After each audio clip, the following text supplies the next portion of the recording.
Guys ఇప్పుడు మా mummy మాకు ఇష్టమైన కూర చేస్తుంది ఎండి రొయ్యలు.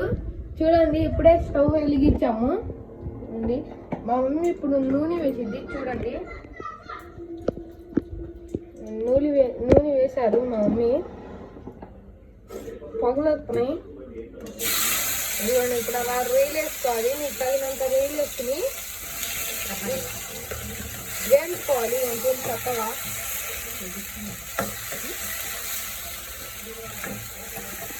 వేపించుకోండి అలా కొంచెం బ్రౌనిష్ వచ్చేలాగా వేపుకోండి. వేపుకున్న తర్వాత ఇప్పుడు ఉల్లిపాయలు వేస్తారు మా మమ్మీ. చూడండి తగినంత కారం తగినంత ఉప్పు వేసుకోండి.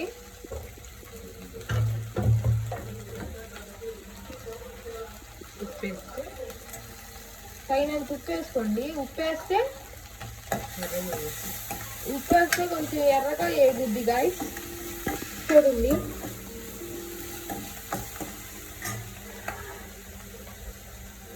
ఇంకా పసుపు వేసారు. పసుపు ఇప్పుడు మీకు తగినంత పసుపు వేసుకుని తగినంత కారం వేసుకోండి.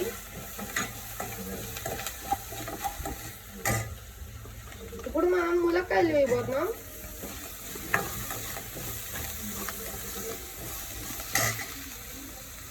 కొంచెం వేగేంత వరకు ఆగండి.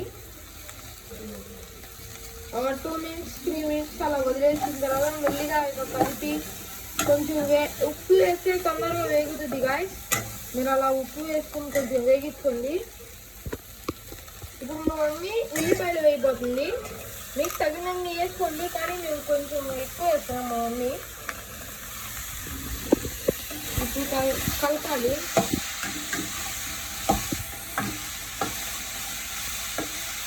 మనం ఇప్పుడు చేసుకునేది పచ్చి ఎండి రొయ్యలు గ్రేవీ. ఎండు రొయ్యలు గ్రేవీ గాయ్స్.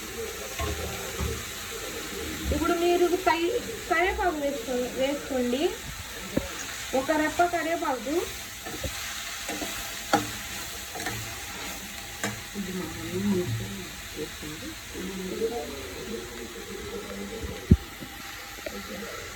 గాయస్ అనుకోండి ఈ డబ్బా మమ్మీ మీషోలో బుక్ చేసింది. చూడండి ఎలా ఉందో. అన్ని దీంట్లో సరిపోతాయి అనుకోండి. టీ పొడి అవన్నీ ఉంటాయి దీంట్లో. టీ పొడి పెట్టుకోవచ్చు. 2 డబ్బాలు వచ్చినాయి 320 రూపీస్కి. బాగుండేది. ఇది చూడండి అలా 2-3 minutes అలా వదిలేసిన తర్వాత అలా కొంచెం గ్రీనిష్ కలర్ అయిపోయింది. కలపండి.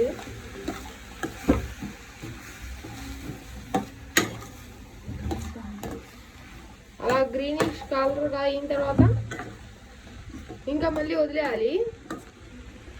మూత పెట్టి మా మమ్మీ కలుపుతున్నారు.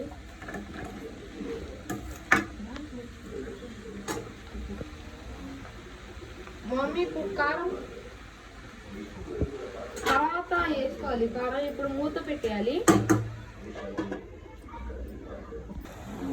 ఇప్పుడు నేను మా కిచెన్ చూపిస్తా గైస్. చిన్న కిచెన్. మా మమ్మీ ఇదిగోండి మా కిచెన్. అక్కడ పైన ఉండిద్ది. నేను వీక్లీ పాస్ తీసుకోవడానికి డబ్బా తెరుస్తా ఉంటా అప్పుడప్పుడు. మా మమ్మీ పెట్టిది అది. ఇదిగోండి కింద ఇది మొత్తం కిచెన్. కానీ మా మమ్మీ వండుతారు గాయస్. సో ఇది మా మమ్మీ చేస్తున్నారు కూర. ఇప్పుడే మూత తీసి కలుపుకోవాలి. అది కొంచెం ఎర్రగా అయ్యేంత వరకు. ఇక చూస్తే ఈ రొయ్యలే మా మమ్మీ వండింది. మాకు అది ఈ చేపలు అన్నా కానీ బాగా ఇష్టం. ఉప్పు చేపలు అంట. మాది ఇక ఉప్పు చేపలు వీడియో తీయాలంటే మీరు కామెంట్స్లో పిన్ చేయండి గాయస్. చూడండి ఎలా కలుపుకోవాలి.